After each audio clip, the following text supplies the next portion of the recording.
If you have a child or a student with ADHD and you've seen this all or nothing dynamic with them, either they are hyper focused and 100% locked in, or just can't get started or can't stay focused.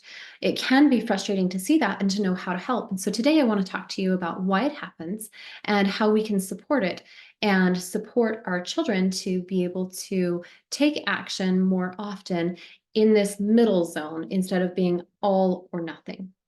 So we know that ADHD is heavily dependent on interest and novelty. It's also heavily dependent on motivation that comes from interest or novelty or urgency. So when systems or habits aren't in place to drive actions towards a specific goal, it really can be they're either operating at 150% or nothing at all. And it's frustrating not only for the people trying to support the child, but also for the child themselves.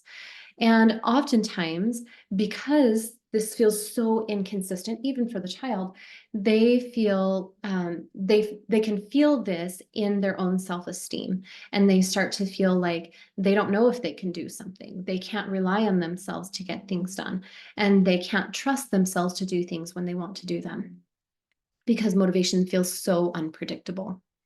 So oftentimes what happens is that a child will tell me, or even adults who haven't found these systems and processes to put in place, they'll say that when they get this magical wave of motivation, they just have to ride it for as long as it lasts. And so you'll see a student maybe doing homework for like 10 hours one day on a Saturday, or you'll see an adult cleaning their entire house top to bottom for an entire day.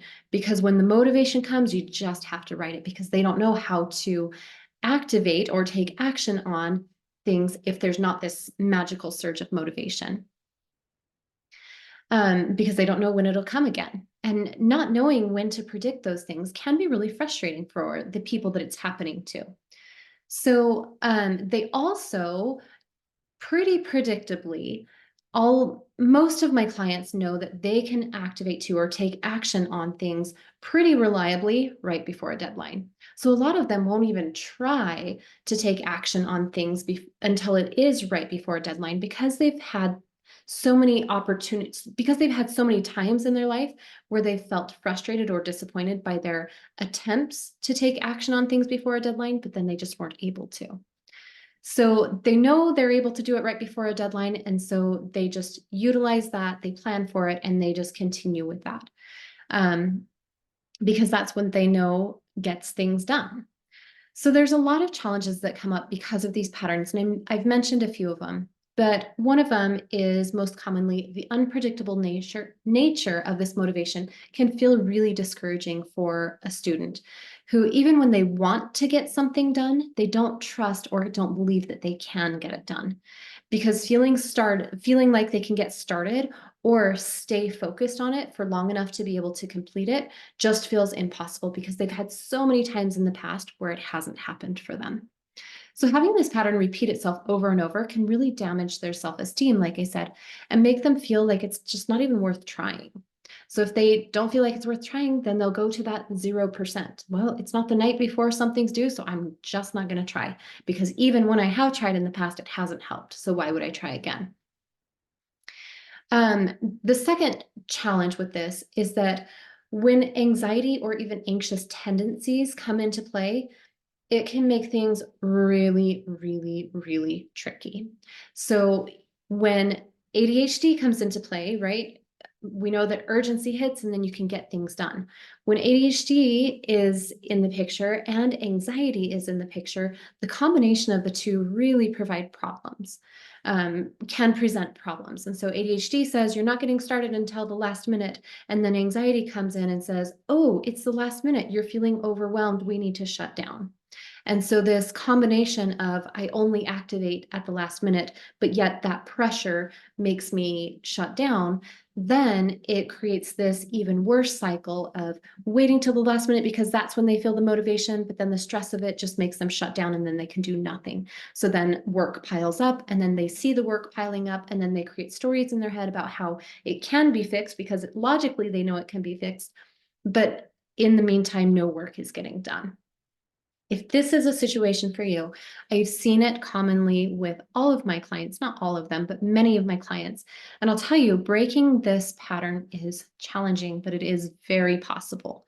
And it's when we work with the brain rather than just when we create systems for the brain to work with the brain rather than just going on whatever the brain wants and naturally easily does.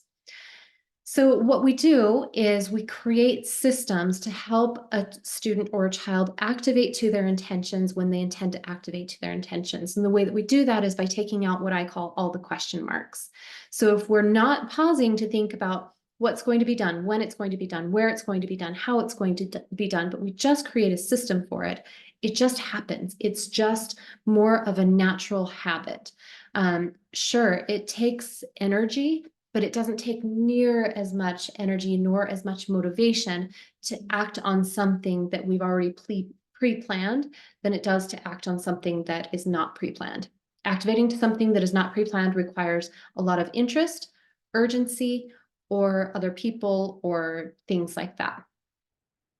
The other thing which I love, love, love doing is once my clients start to get into this pattern of activating to their intentions slowly but surely over time, I start to help them recognize and celebrate those wins. So, did they show up for the homework session that they planned for themselves? Yes, let's celebrate it because we want the brain to hold on to these stories more so than the stories of failure in the past. So, did they get an assignment done before the night before it was due or before the day that it was due? Awesome. Let's celebrate that. And let's talk about how many times you've done that in the past 2, 3 weeks that we've been working on it so that their brain can start to believe this story that they are able to be consistent. They are able to take action. They are able to operate at a 50 to 75%, even if they're not feeling 100% motivation. So they're able to see themselves being successful in this middle area where it's not 100%, but it's definitely not 0%. It's somewhere in the middle, and they can give that middle of the road effort, and they can turn something in, and they can create new patterns, and they can create more motivation. They can create more action, which then helps them to believe that they can. And that is almost like a self-fulfilling prophecy. Once they're able to trust that they can, then they start to be able to feel like they can. And then it becomes even more of a habit and more of a routine. And I've seen it so many times with my clients where they get into this pattern of showing up for themselves at the time that they intend to show up for themselves, to do homework, to take action.